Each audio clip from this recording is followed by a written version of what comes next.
దేవుని పరిశుద్ధ గ్రంథంలో నుండి పరిశుద్ధ పరమాత్మ మన కొరకు రాయించిన వాక్యం మనం చదువుకొని జ్ఞాపకం చేసుకుందాం. మత్తయి సువార్త 27వ అధ్యాయం 26వ వాక్యం. అప్పుడతడు వారు కూలినట్టు పరపాలు వారిని విడుదల చేసి యేసును కొరడాలతో కొట్టించి శిలువపై అప్పగించాడు.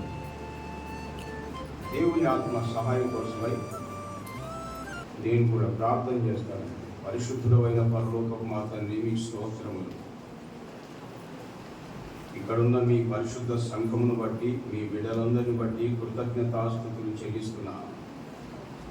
ఈ పని, ఈ పరిచర్య ప్రభువైన యేసుక్రీస్తు దినం వరకు కొనసాగింపచేస్తారని రూఢిగా నమ్మి మిమ్మల్ని స్తుతిస్తున్నాను.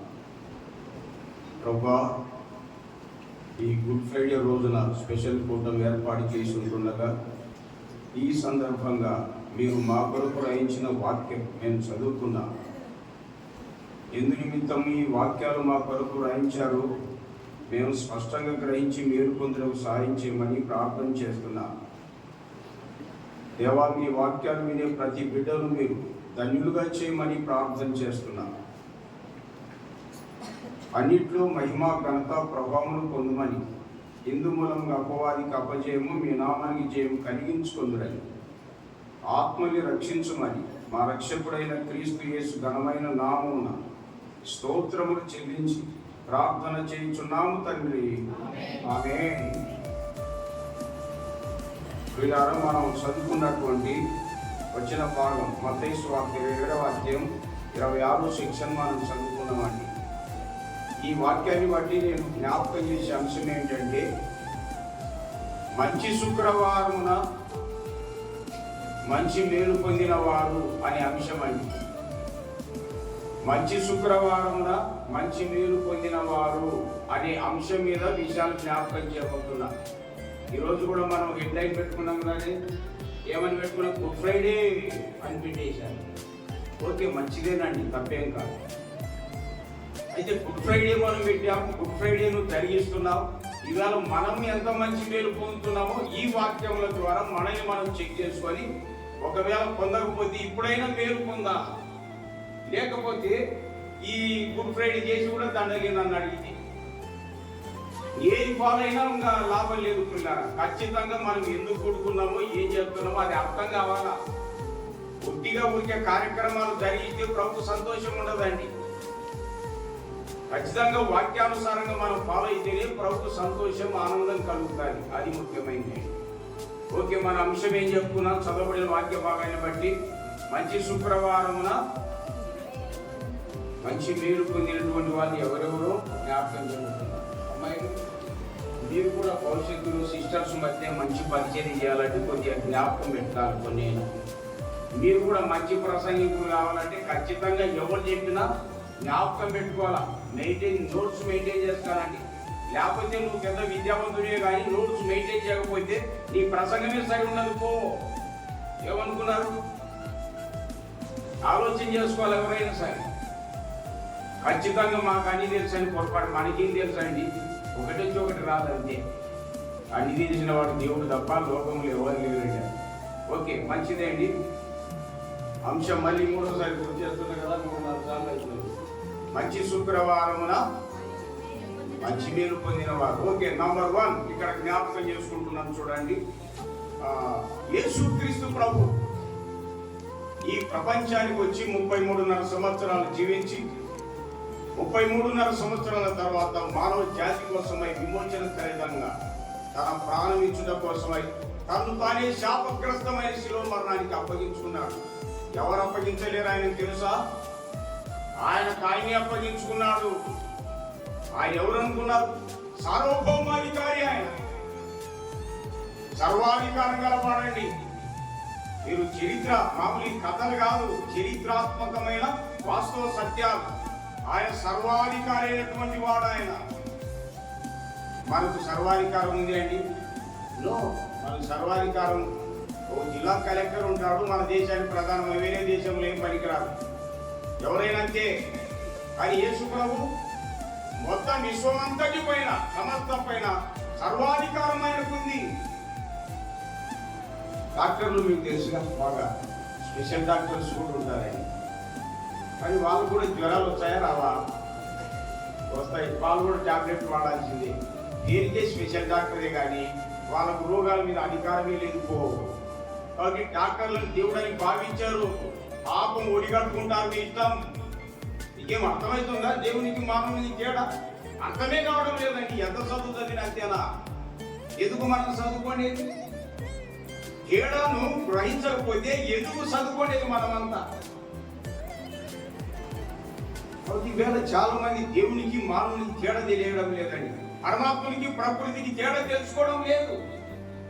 అందుకే మనుషుడు ఇష్టం వచ్చినట్టు ప్రవర్తిస్తున్నాడు. యేసుక్రీస్తు ప్రభు సర్వాధికారి దేవుడు, నిరంతర స్తోత్రాలు అని మనం వాక్యములు రోమా 9:5 సెక్షన్లో మనం చూస్తాం. ఆ ప్రభు ప్రపంచంలో ఉన్నటువంటి మానవ జాతి కోసమై విమోచనకరం తాను తానే అప్పగించుకున్నాడు. ముందే చెప్పాను కదా, చాలా రిఫరెన్స్లు ఉన్నాయండి. తనకు తానే అప్పగించుకున్నాడు. ఎవరు ఆయన ఖండించలేరు, ఎవరు అప్పగించలేరు కూడా. యజమాని తోట సందర్భం చెప్పానుగా, యోహాను సువార్త 18వ అధ్యాయంలో యేసు ప్రభు పర్మిషన్ ఇచ్చేంత వరకు, అనుమతి ఇచ్చేంత వరకు ఇస్కరియోతు ఏం చేయలేకపోయాడు, కనుకోలేకపోయాడు. ఆయన చిలికాడా, గుర్తు పెట్టుకొని మనిషి కుమార్ని అప్పగించడానికి వచ్చావా, చేయవలసింది త్వరగా చేయి అన్నాడు. అప్పుడు బోధ కూడా శుభమని చెప్పాడు. ముందు పెట్టు. యేసుప్రభు అంటే ఏమనుకున్నారు? ఇలా జరిగిన చరిత్ర కాదు. అయితే ఆయన శిలువకెత్తే సందర్భంలో ఆ పండుగ రోజున ఒక ఖైదీని విడుదల చేస్తారంట. విడుదల చేసే సందర్భంలో ఎవరిని కోరుకున్నారు తెలుసా? మత నాయకులందరూ బరబ్బా అన్నటువంటి ఒక వ్యక్తిని కోరుకున్నాడు.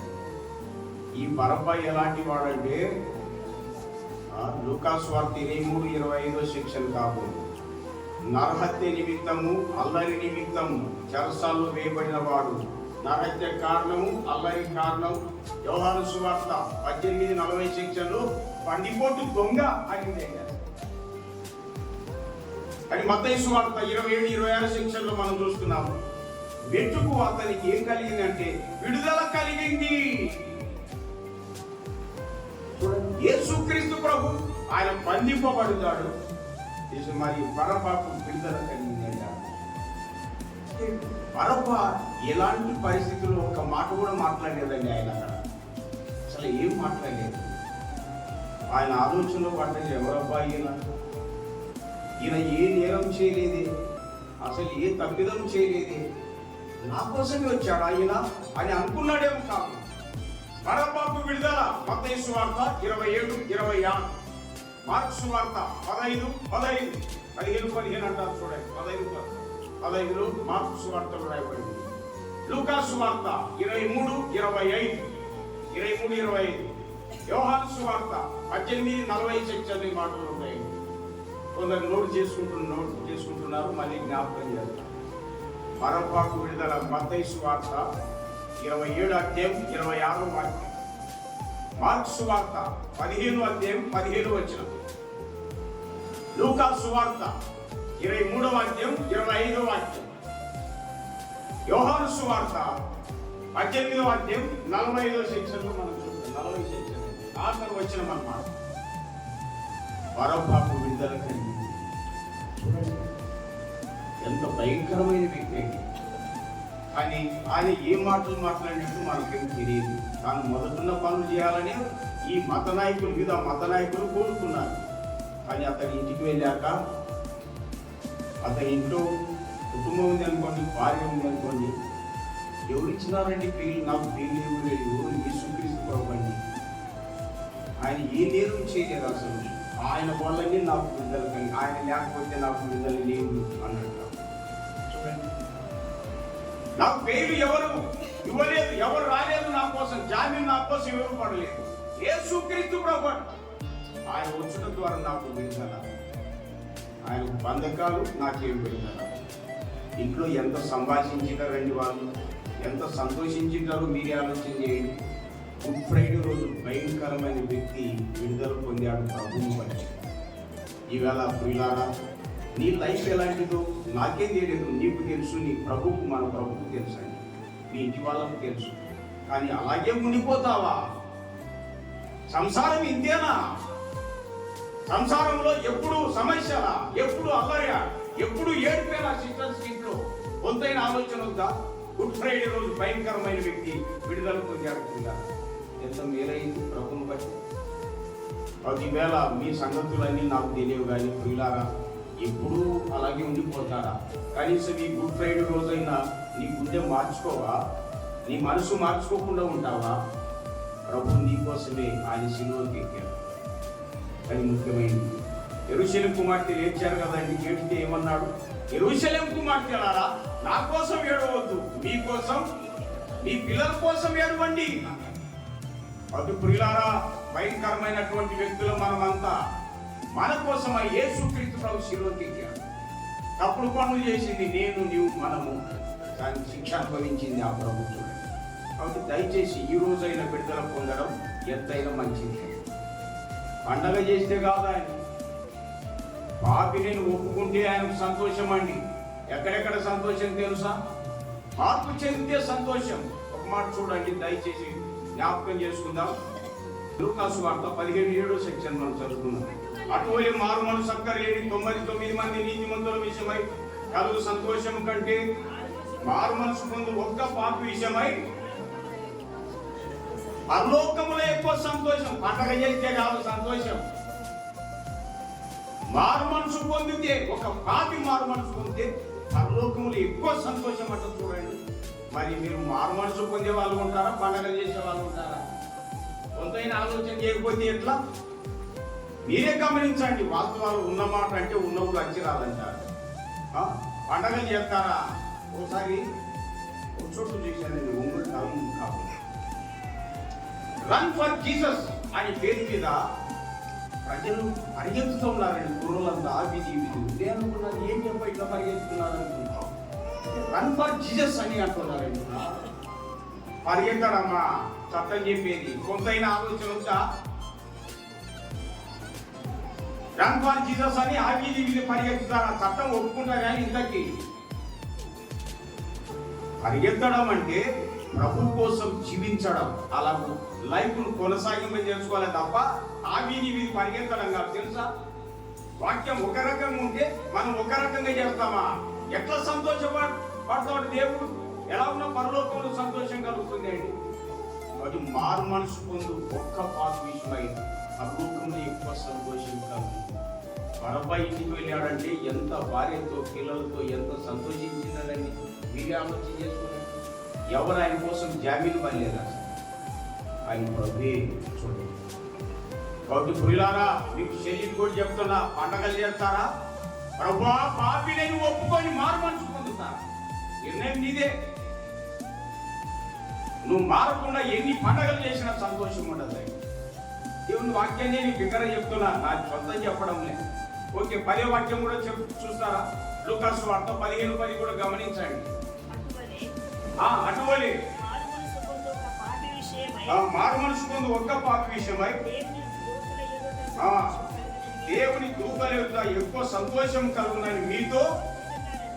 చూడండి, మన ప్రభు అయిన యేసుక్రీస్తు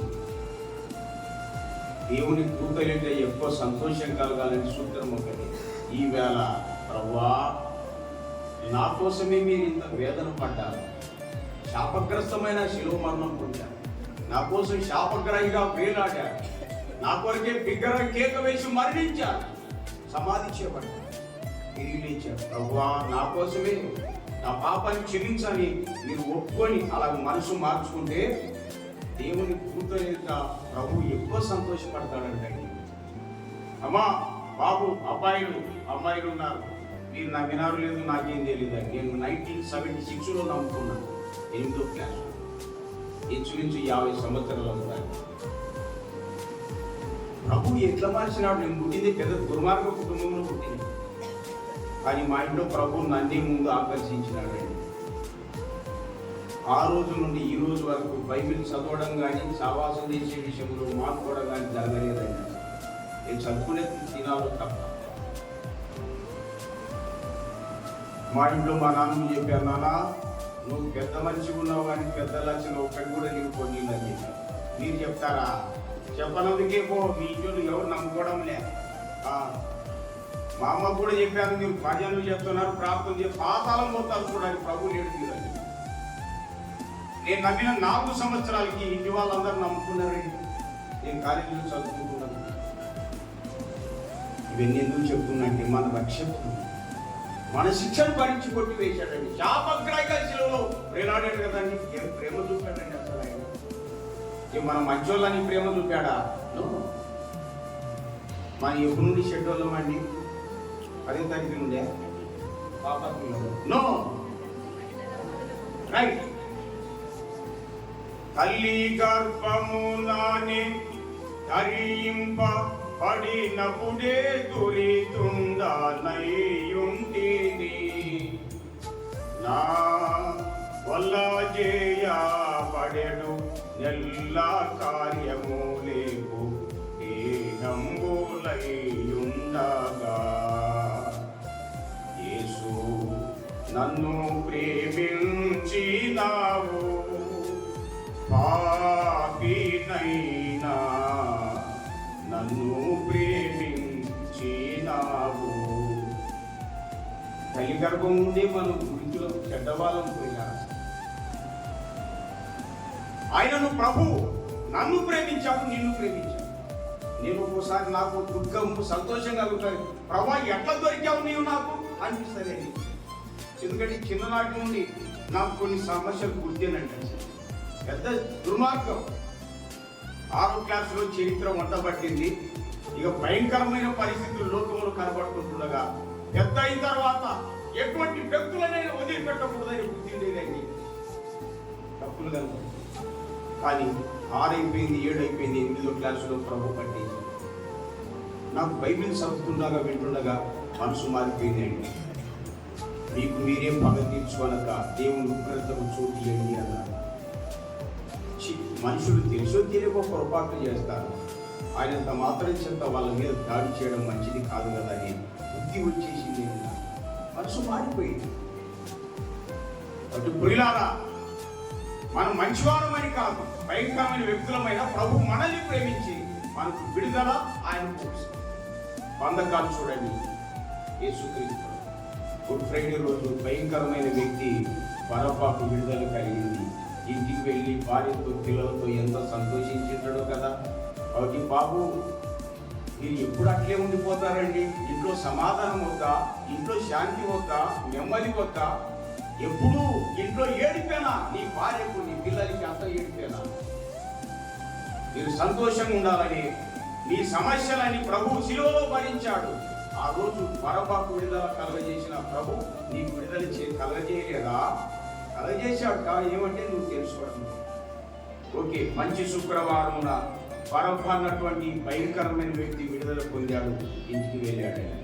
2వ వ్యక్తిని చూద్దామా? లూకాసు వార్త 23వ అధ్యాయం 39 నుండి 43వ వాక్యం వరకు మనం గమనించినట్లయితే యేసుక్రీస్తు ప్రభు ఆయనతో కూడా 2 నేరస్తులను శిలువ వేసి అయింది. వారు నేరం చేసిన వాళ్ళు, వారు తప్పులు చేసినటువంటి వారు, భయంకరమైన వ్యక్తులు ప్రియులన్నమాట. వాళ్ళిద్దరు కూడా మొదట దూషించారు. అని యేసు ప్రభు ఒక్క మాట కూడా పలకలేదండి, వాళ్ళని ఏమనలేదు. కానీ అందులో 2వ వాడు ఏం చేశాడు? మనసు మారిపోయింది. మారిపోయి ఏం చేశాడండి? మొదటి వాడిని గద్దించాడు అనిందండి. మొదటి వాడిని గద్దించాడు ఏమని? అదే శిక్షా విధిలో ఉన్నాం కదా, దేవునికి భయపడవా అన్నాడు. అక్కడ దేవుడు ఎవరని? యేసు ప్రభువే. చూడండి, ఇక్కడ గుర్తించాడు. నీకు అర్థం కాలే, నాకు అర్థం కాలే అంతే. వాళ్ళని గుర్తించాడు. చూడండి, దేవునికి భయపడవా, మనం చేసిన వాటికి తగినటువంటి న్యాయం ప్రతిఫలం పొందుతున్నాం, ఈయన ఏ తప్పిదము చేయలేదు అన్నాడు. అని ఏమన్నాడు? యేసు అంటే రక్షకుడా అని తెలుగులో అర్థం. యేసు, నీవు నీ రాజ్యంలోనికి వచ్చినప్పుడు, రాజ్యంతో వచ్చినప్పుడు నన్ను జ్ఞాపకం చేసుకో అన్నాడు.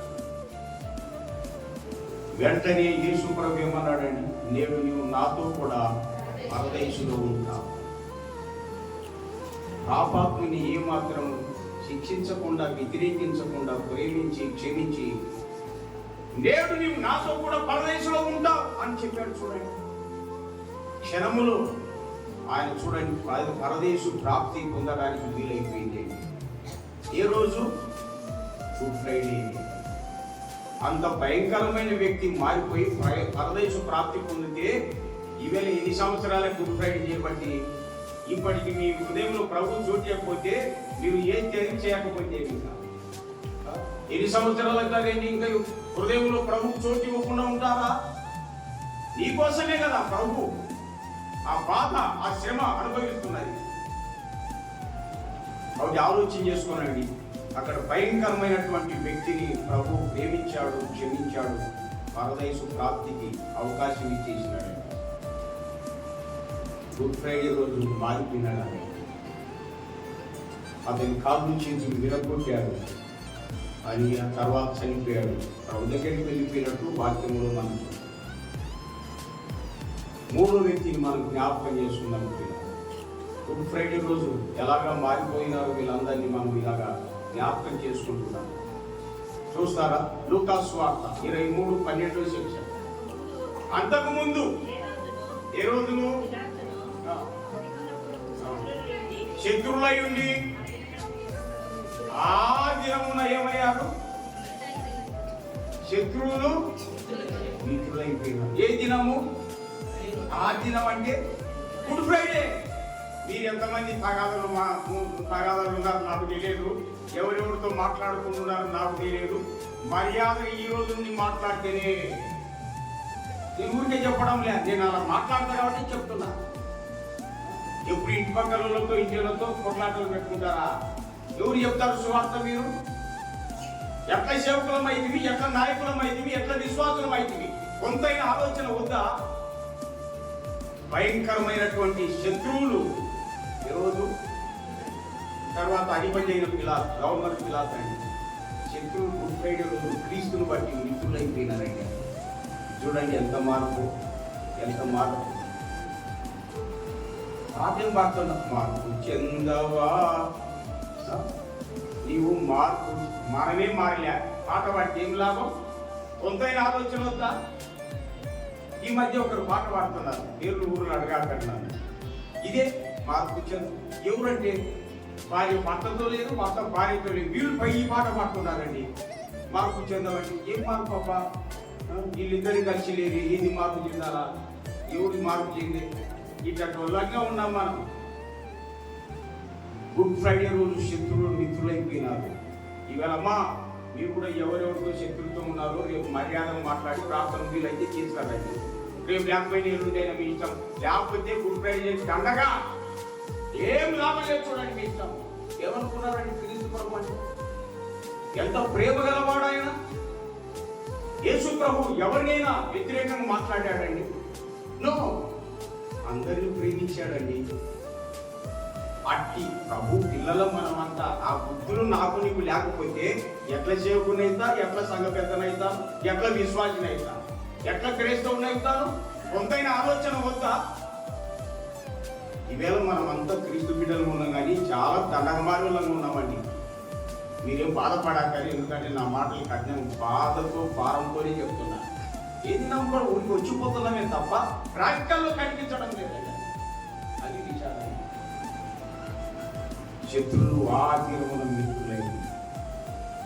కాబట్టి వీళ్ళగా మీరు శల్యుడు కూడా మీరు చెప్తున్నారు కదా. ఎవరైనా ఒకవేళ తెలిసో తెలియకో సమస్యలు ఉంటే మీరేం చేయాలా? రేపు పొద్దునన్నా మాట్లాడి వీళ్ళైతే వారిని ప్రార్థన పిలుచుకొని రండి. రేపు కాకపోయినా ఇల్లుండైనా మొత్తానికి మనం పిలవకపోతే నిత్యానికి వెళ్ళిపోతారు వాళ్ళు. తెలుసా? మనం మాట్లాడకపోతే, ప్రభు దగ్గరికి రమ్మని పిలవకపోతే 6 అగ్నికి వెళ్ళిపోతారు. తెలుసా? లోపలే ఉంటుంది వారికి, ప్రార్థనకు రావాలని ఉంటుంది. కానీ నువ్వు నేను తగాలు పెట్టుకొని ఉంటుంది, శత్రుత్వంతో ఉంటుంది. ఎట్లా? కాబట్టి వారు వినకపోయిన తమ మధ్య ప్రవక్త ఒకడు ఉన్నాడని హెచ్కేల్ గ్రంథంలో మనం చూస్తాం. అది తెలుసుకున్నట్టుగా తప్పనిసరిగా ప్రభు వైపు చూచి అందరితో మనం మిత్రులంగా ఉండాలి. ఆ దినం శత్రువులు మిత్రులైంది. ఓకే, ఎంతమంది మార్పులు చూడండి. మరొకరిని జ్ఞాపకం చేస్తున్నాను. మత్తయి సువార్త 27వ అధ్యాయం 19వ సెక్షన్ చదువుతారండి. ఇక్కడ ఒక ఆమె కనపడుతుంది అండి. ఎవరు ఈమె? అధిపతి అయిన పిలాతు భార్య, గవర్నర్ భార్యనండి. ఈమె రాత్రిపూట యేసు ప్రభువుని గురించి కలగన్నది. ఆ కలలో ఎంతో బాధపడిందంట. కళ ఎట్లొచ్చిందంటే, మీ ఆయన అధిపతి కదా, ఏం చేయాలన్నా మీ ఆయనకు అధికారం ఉంది, కానీ ఆ నీతిమంతుని జోలిపోయే జాగ్రత్త అన్నట్టు కళలో చాలా బాధపడి ఉత్తరం రాసింది. ఏం చేస్తారు? ఉత్తరం అంతా ఒక్క మాటలు ఉంటాయండి. మీరే ఆలోచన చేయండి. నేను చాలా ఆలోచన చేస్తా. ఉత్తరం అంతా ఒక్క లైన్ ఉంటుందా? ఎదిరా జాగ్రత్త సుమా. దేశానికి ప్రెసిడెంట్ అయితే భార్యకు ప్రెసిడెంట్ అవుతారా? ఏమా ఆలోచన చేయండి. జిల్లా కలెక్టర్ అయితే భార్య కలెక్టర్ అవుతారా? ఏం చెప్పారు మీరు? నో. సుప్రీంకోర్టులో ప్రధాన న్యాయమూర్తి అయితే భార్యకు న్యాయమూర్తి నోర్మై అంటారు. ఆయన దేవుడు నిజమా కాదా? ఈ అధికారం దేవుడు ఇచ్చినాడులేండి, మీరు పెట్టుకునేది కాదు. ఎందుకు చెప్తున్నా అంటే, ఆ గుడ్ ఫ్రైడే రోజున ఆ తల్లి తెగించి ఉత్తరం రాసింది. ఆ నీతిమంతుని జోలిపోవద్దు, జాగ్రత్త సుమా, గవర్నర్ పని అధికారం ఉంది అని చెప్పి ఇష్టం వచ్చినట్టు మాట్లాడేవు. ఆయన ఉత్తరం చదువుకొని ఆయన కూడా నీళ్ళు తీసుకొని చేతులు కట్టుకున్నాడు. ఈ నీతిమంతు రక్తం గురించి నేను నిరపరాధిని అన్నాడు. భయపడ్డాడు. గుడ్ ఫ్రైడే రోజు అధిపతి అయినటువంటి పిలాతు భార్య ఎంత మార్పు అయిందో చూడండి. ఆ నీతిమంతుడు ఆయన ఓటేసుకున్నాడు. అమ్మా, అర్థమైందా? యేసుక్రీస్తు ప్రభు శిలువను మరణించిన దినమున ఎంతమంది చూడండి, స్త్రీలు సైతం ఎంత అధికారంతో ఉన్నటువంటి వారు మార్పు చెందిన వారుగా కనబడుతున్నారు. మీ ఆయన ఎలాంటి వాడు, అధికారంలో ఉన్నాడు, మంచోడు చెడ్డోడు నీకు తెలుసు. ఈమెయితే ఏం చేసింది? ఖచ్చితంగా ఉంటాను రాయి చెప్పేసి. ఇప్పుడు ఫోన్లు వచ్చినాయి కదా, మీ ఆయన తప్పుడు పని చెప్తున్నాడు, మంచి పని చేయాలి, మీకే తెలుసు. మీ ఇష్టం. మీరు కాముకున్నారంటే మీకు కూడా సమస్యనే. మీకేం చాలా మందికి అర్థం కావడం లేదండి అసలు ఈ సంగతులు. దానియేలు గ్రంథం 6:24 సెక్షన్లో ఏమని తెలుసా? దానియేలు మీద నేరం మోపినటువంటి వారిని దానియేలు గ్రంథం 6:24 సెక్షన్ తీసుకుని చదవచ్చండి.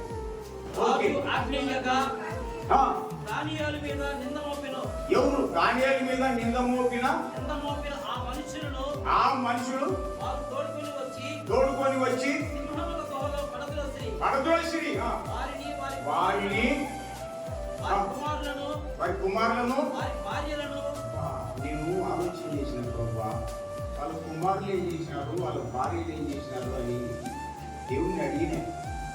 ఎందుకంటే ఈ ఆడవాళ్ళు ఎప్పుడు ఇంట్లోనే ఉంటారు కదా, ఇంచుమించుగా. ఈ మధ్య ఏదో ఉద్యోగాలు చేస్తున్నారు, మొత్తం మీద ఇంట్లోనే ఉంటారు, కాముగా ఉంటారు. వారంటే ఎవరో తెలుసా? 6వ సెక్షన్లో ప్రధానులు, అధిపతులు అంటే ప్రైమ్ మినిస్టర్స్, అధిపతి. అంత ఎమ్మెల్యేలు, ఎంపీలే, సామాన్యులు కాదండి. ఆ వృద్ధుని ఎట్లయినా చంపాలనుకున్నారు వీళ్ళు. ఆయన ప్రభు తప్పించాడు. దర్యావేసు వెంటనే ఆయన బయటికి దించి ఆయన మీద నేరం మోపినటువంటి వారిని, వారి కుమారులను, వారి భార్యను కూడా దానికి చేయించారు. వాళ్ళు ఊహ అడుపు రాకముందే సింహముల పాలైరి, ఎముకలు సైతం పగలగొరికి పొడి చేసాను అని. దానియేలు గ్రంథం 6:24 సెక్షన్ చదువుకొని మీరు. కాబట్టి ఎందుకు వాళ్ళని కూడా ఇప్పించాడంటే, వాళ్ళ భర్తలు ఎలాంటి వాళ్ళు, కుమారులకు తెలుసు. ఏం బాబు, మీ నాయన ఎట్టడైంది మీకు తెలియదా? నాకు తెలుసు కాబట్టి ఖచ్చితంగా చెప్పిన మా నాన్న. ఏం నాన్న, నీకు సరిగ్గా బైబిలే తెలియదు. దేవుని పరిశుద్ధులను, దాసులను ఆతంకం చేస్తావా? తప్పు, ఇలా చేయకూడదు నాన్న అని చెప్పాను. మా అమ్మ కూడా చెప్పు. అందుకే వాళ్ళు కూడా రక్షింపబడ్డారండి. ప్రభువును ఆరాధిస్తే 2011లో మా నాన్న ఒరే నన్ను ప్రభు పిలుస్తున్నారు అన్నాడు. ఎప్పుడు రమ్మన్నాడు అన్న? ఇప్పుడే రమ్మన్నాడు అంటున్నాడు. అలాగ అంటూనే ప్రభు దగ్గరికి వెళ్ళిపోయినాడు. ఈవేళ చాలా మంది అంటుంటారు, నాయన రాత్రి నాకు దయ్యాలు కనపడుతున్నాయి అని. దయ్యాలు కనపడుతున్నాయంటే నువ్వు అచ్చుకుండం పోతావని లెక్క. మీకేం అర్థం కావడం లే. ఇప్పటికైనా అంత మేలుకొని యేసుక్రీస్తు ప్రభులో నిన్ను నీవు సమర్పించుకున్నట్లయితే ఎంతైనా మీరు పడతారు. రాత్రి లేనిపోనివి కనపడుతున్నాయంటే కళలు కానీ పిచాతులన్నీ నిన్ను వెళుతున్నట్టు అగ్నిగుండం పోతావని లెక్క.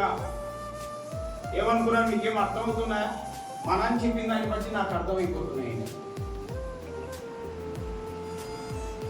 కాబట్టి మన నాన్న ఎలాంటి వాడు మనకు తెలుసు. ఏం బాబు ఇక్కడ మీ నాన్నగారి సంగతి నాకేం తెలియదు, మీకు తెలుసు. మీ నాన్నగారిని నిష్కారణంగా నష్టానికి అనుకోద్దయ్యా. నాన్న ప్రభు సన్నిధికి వెళ్దాం, ప్రభుని అంగీకరిద్దామని చెప్పాలి. లేకపోతే వారు చేసేటువంటి తప్పుడు పని ఇక్కడ చూడండి. కుమారుడు భార్యను కూడా శివాల పాలైపోయింది. ఆలోచించుకోవాలని దేవుని పేట ప్రేమతో మనం చేస్తున్నాం. గవర్నర్ పిలాతు భార్య ఆ నీతిమంతుడు జోలికి పోవద్దు ఖచ్చితంగా కరకణితంగా చెప్పింది. ఆమె ఇంత మార్పులైంది చూడండి. తద్వారా ఆయన కూడా ఈ నీతిమంతుడు అన్నాడు ప్రభుని గురించి. యేసు ప్రభు నీతిమంతుడని ఒప్పుకున్నాడు. తర్వాత మరి మరొకరిని చూద్దాం చూడండి. ఇలాగ ఎంతో మందిని జ్ఞాపకం చేసుకుంటాం. ఇప్పుడు మరొకటి వ్యక్తిని, 5వ వ్యక్తి కాకూడదు. 5ఏనండి. యోహాను సువార్త 19:38 చదువుతారా? రహస్య శిష్యుడు అరిమతయి యోసేపు 39లో ఉన్నాను. ఒక వ్యక్తి మొదట రాత్రి వేళ ఆయన ఇంట్లోకి వచ్చిన నికోదేము అనే వ్యక్తి ఉన్నాడు. ఓకే. 5వదిగా రహస్య శిష్యుడు అని మాట్లాడుతుంది అండి. ఇప్పుడు చూద్దాం మార్కు సువార్త 15:42 బాబు.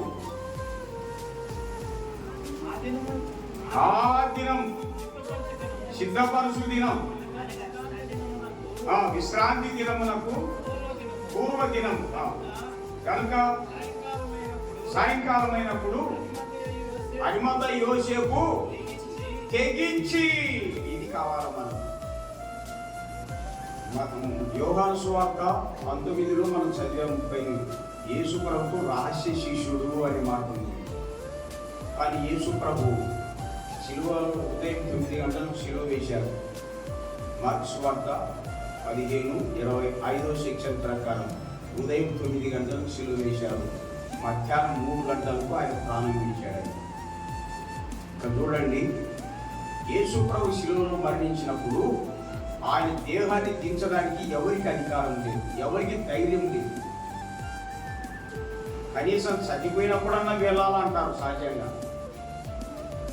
యేసు ప్రభుకు సహోదరులు అనేవాడు ఉన్నారా లేదా? శ్రీరకంగా యేసేపు ద్వారా కన్న వాళ్ళు ఉన్నారండి. ఎవరు? యాకోబు ఉన్నాడు, యూదా ఉన్నాడు, యోసేపు ఉన్నాడు, సీమోను ఉన్నాడు, అమ్మాయిలు కూడా ఉన్నారు, సిస్టర్స్. కానీ వారు కూడా రాలేదు. ఎవరు కూడా చూడండి ఎంత కఠినంగా ఉండిపోయారు చూడండి, ఎంత కఠినంగా ఉండిపోయారు చూడండి. ఈ దృశ్యాన్ని గమనించిన రహస్య శిష్యుడు అరిమత యోసేపు ఏం చేశాడు తెలుసా? తెగించి అని మాత్రమే ఉంటే అనుకోతే పోయినా ఎన్నాళ్ళు ఈ రహస్య జీవితం అనుకున్నాడు. 3.5 సంవత్సరాల వరకు రహస్యంగా ఉండిపోయాడు. 3.5 సంవత్సరాల తర్వాత యేసుక్రీస్తు ప్రభు శిలువలో పడినటువంటి ఆ బాధ వేదన, ఆయన బిగ్గర కేక వేసి రక్తం కాచి తల వంచి చనిపోయిన విధానాన్ని చూసినప్పుడు భూమి వణికెననింది. అప్పుడు ఈయన కూడా భయపడి చేశాడు, తెగించాడని. తెగించి యేసు దేహం నాకు కావాలి, నాకు అప్పగించు అని చెప్పాడండి. తనకు కావాలని గవర్నర్ ఎదుట గట్టిగా బిగ్గరగా చెప్పేశాడు. ఎందుకంటే తెగించాడు. ఉంటే అనుకోతే పోయినాను. ఎన్నాళ్ళని రహస్య బ్రతుకులు బాబు, మీరు రహస్యంగానే ఉండిపోతారా? మీరే ఆలోచన చేయండి. ఎన్నాళ్ళు అసలు ప్రభు బిడ్డగా కనబడకుండా ఉంటారు? సంఘానికి వస్తున్నట్టు ప్రజలకు అర్థం కాకుండా ఉంటారా? ఏంటి రహస్యం?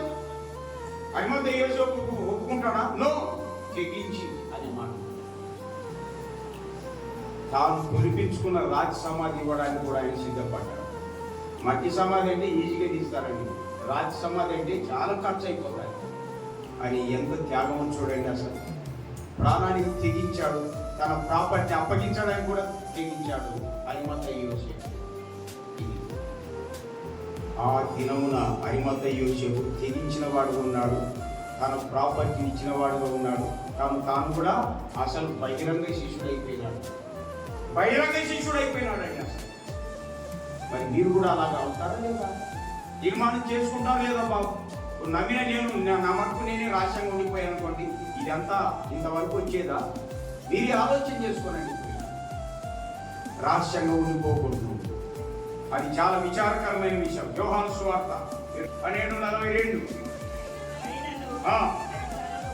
అధికారులలో కూడా కానీ సమాజం నుండి వెలివేయబడుతుందేమో అని పరిచయాలకు భయపడి వారు దీన్ని ఆడంగితనము అంటారు. ఏ తనము? ఆడంగితనం అంటే ఇజ్రాయెల్ అనుకునేరు.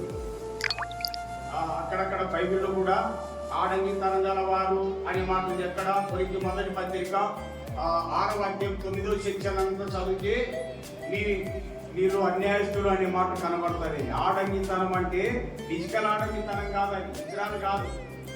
ఇదే అధికారులకు భయపడి బహిరంగ ఎవరైతే ఒప్పుకోకుండా ఉన్నారో వీళ్ళు ఇదే ఆడంగితనం అంటారు. చూడండి, తెలుసా? బైబిల్ ఆడంగితనం అంటే మామూలు ఫిజికల్ది కాదు, స్పిరిచువల్గా. అది చూడండి. మీకు ఇంకో మాట జ్ఞాపకం చేస్తాను. యోహాను సువార్త 9వ అధ్యాయంలో గమనిస్తారా? 22వ వాక్యం చూడండి. వాని తల్లిదండ్రులు యూదులకు భయపడి అలాగ చెప్పిరి. ఎందుకన్నా ఆయన క్రీస్తు ఎవరైనాను ఒప్పుకొని వాని సమాజ మందిరం నుండి వెలివేద్దామని యూదులు అంతకు మునుపు నిర్ణయించుకొని ఉండేది. ఇక్కడ కూడా కొట్టుకుడి వాటికి సమస్య ఉంది కదండి. వీళ్ళ తల్లిదండ్రులు భయపడినారన్నమాట. అంటే తల్లిదండ్రులు ఏ తరానికి లోనైపోయినారు? అవును, మా కుమారుడు పుట్టుకుండి వాడిని బాగు చేసినాడు, మాకు అంతే చాలు, వాడిని బాగుపడ్డాడు, వాడి సంసారం బాగుపడుతుంది అని ఆలోచన లేదండి అసలు. ఇది ఆటంకితనం. కానీ హనుమంత యేసు 3.5 సంవత్సరాలు అక్కడ ఉండిపోయాడు. కానీ యేసు ప్రభు శిలువలో మరణించిన ఆ దినమున నాకు తెగించాడు అనే మాట బహిరంగ అయిపోయాడు.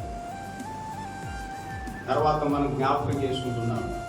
6వ వ్యక్తిని మనం చూసినట్లయితే ఎవరు తెలుసు? ఆయన ఇప్పుడే చదువుకున్నాం కదా, 19 అంటే యోహాను సువార్త 19:39లో మొదట రాత్రి వేళ ఆయన యుద్ధంకి వచ్చిన వాడని ఎక్కడుంది? యోహాను సువార్త 3వ అధ్యాయం 2వ సెక్షన్లో మనం చూస్తాం. ఎవరు? నికోదేమును, ధర్మశాస్త్రోపదేశకుడు అండి. అతడు రాత్రి శిష్యుడు. కానీ యేసు ప్రభు పై అయినటువంటి ఆ దినమున ఆ పిలిగా పగటి శిష్యుడైపోయినాడండి. 150 సేర్లు సుగంధ ద్రవ్యం చేసినాడు గోధుమతో. చూడండి, అదరు కలిపినటువంటి వాడు. చూడండి, 150 సేర్లు అంటే ఎన్ని కేజీలు? 30 కేజీలు కాదు. పబ్లిక్గా రాత్రి ఆలోచించాడు. కానీ యేసుక్రీస్తు ప్రభు చనిపోయిన దినమున పట్టపగులే శిష్యుడైపోయినాడండి. మత నాయకుడు ఎవరన్నా ఏమన్నాడు? అయ్యా, ఇలాంటి వాళ్ళు ఎవరున్నారు? మతం ఉంటేమి లేకపోతే ఏమనుకున్నాడండి, తెగించాడండి. గుడ్ ఫ్రైడే రోజు ఎంతమంది మార్పు చెందారో ఈ వాక్యముల ద్వారా మనకు అర్థమవుతుంది. తర్వాత మత్తయి సువార్తలు మనం చూస్తాం. 27వ అధ్యాయంలో 50 నుండి 54వ సెక్షన్ వరకు, మత్తయి సువార్త 27వ అధ్యాయము 50 నుండి 54వ సెక్షన్ వరకు మనం చదివితే 54లో శతాధిపతితో కూడా ఉన్నటువంటి మనుషులు, సైనికులందరూ కూడా ఈ మనుషుడు నిజముగా నీతిమంతుడు అని చెప్పేశారండి. దేవుని మనకు మంచి. ఆ తర్వాత మరి లూకా సువార్త 23వ అధ్యాయంలో కూడా 47వ వాక్యంలో శతాధిపతి అన్నాడు, ఈ మనుషుడు నిజంగా నీతిమంతుడు అని చెప్పి దేవుని మహిమపరిచాడు అని మాట. అక్కడ ఉన్న సైనికులు మారిపోయారు. శతాధిపతి 100 మందికి అధిపతి అండి, అతడు కూడా మారిపోయాడు. ఏ దినమున? ఆ దినం. ఎవరు? గుడ్ ఫ్రైడే రోజు. ఇంత కఠినమైన పుణ్య కలిగినటువంటి శతాధిపతి కూడా ఈయన నిజముగా నీతిమంతుడు, దేవుని కుమారుడు అని చెప్పి దేవుని మహిమపరిచాడు. కాబట్టి ఈవేళ ఆలోచన చేసుకుందాం. మన రక్షకుడైన యేసుక్రీస్తు ప్రభు మనందరి కోసమై కూడా విమోచనకరమైన శిలువలో ఆయన బలిపోయాడు, తల వచ్చాడు, రక్తం కాచాడు, బిగారు కేక వేసి చనిపోయి సమాజపడి తిరిగి లేచాడు, పరలోకం వెళ్ళాడు, రాబోతున్నాడు. మన మీద ఉన్నటువంటి రుణపత్రాన్ని కొలసై 2:13-14లో మనకు రుణంగాను విరోధంగా ఉన్న పత్రాన్ని వేపులతో చిలువ కొట్టి దాని మీద చేవరాతను తుడిచివేసి అడ్డం లేకుండా ఎత్తివేసి బాహాటంగా వేడి కనపరిచను అని భయపడింది. మన మీద విధి రూపకమైన ఆజ్ఞలు గల ధర్మశాస్త్రం వ్యతిరేకంగా ఉంటుండగా బాక్యంగాని బాండ్లాగా ఉండేది, దాన్ని ఆయన కట్టేశాడండి. ఇంకా మనం ఎందుకు కడతాం? మన కోసం మరణించాడు, మనం ఎందుకు మరణిస్తాం? చూడండి, మన పాపానికి శిక్ష కొట్టివేయబడింది. మన మరణం కూడా ఆయన భరించి కొట్టివేశాడు. ఇప్పుడు మనకు మరణం లేదండి. మీకు తెలుసా ఈ రహస్యం? మొన్న చనిపోయినాడు కదండి అనొచ్చు. నిజమే, క్రీస్తులో చనిపోయిన వాళ్ళు నిద్రకు వెళ్ళారండి, విశ్రాంతికి వెళ్ళారు. అది ప్రభు ఇప్పుడు ప్రత్యక్షమయ్యాడు అనుకోండి, మనం మరణించాం, ఏమవుతాం? మార్పు చెందుతాం. కూడా ప్రభు వస్తాడు మన ఇంటికి. ప్రపంచ ప్రజలందరి యొక్క రెండో మరణం, శరీర మరణం రెండు భరించి కొట్టివేశాడండి, అర్థం లేకుండా ఎక్కివేశాడు. కాబట్టి భయంకరమైన వ్యక్తులు గుడ్ ఫ్రైడే రోజు మారారు. ఇవాళ నువ్వు అంత భయంకరమైన వ్యక్తి కాదు. ఆయన నిన్ను మార్చడానికి గొప్ప రక్షణ సిద్ధం చేశాడు. బాబు ఉన్న పాటున రండి, ప్రభుకు మిమ్మల్ని మీరు అప్పగించుకోనండి. ప్రభు నిన్ను ప్రేమిస్తాడు, క్షమిస్తాడు, తన రాజ్యానికి వారసులుగా చేస్తాడు. ప్రభు అయిన యేసునందు విశ్వాసం ఉంచుము, అప్పుడు నీవును ఇంటి వారు రక్షింపబడతారని అపోస్తుల కార్యాలు 16:31 సెక్షన్లో రాయబడింది. ప్రభు నమ్ముకొని ధన్యులు కావాలని దేవుని పేట ప్రేమతో మనం చేస్తున్నాను. ప్రభు ఈ వాక్యాలు మనకై దీవించుగాక. ప్రార్థన. ప్రేమగల ప్రభా, నీ స్తోత్రములు. చెప్పబడిన వాక్యం విన్న వాళ్ళందరి హృదయాలు ఫలింపచేయండి. మా రక్షకుడైన క్రీస్తు యేసు ఘనమైన నామమున స్తోత్రములు చెల్లించి ప్రార్థన చేయుచున్నాము తండ్రి. ఆమేన్.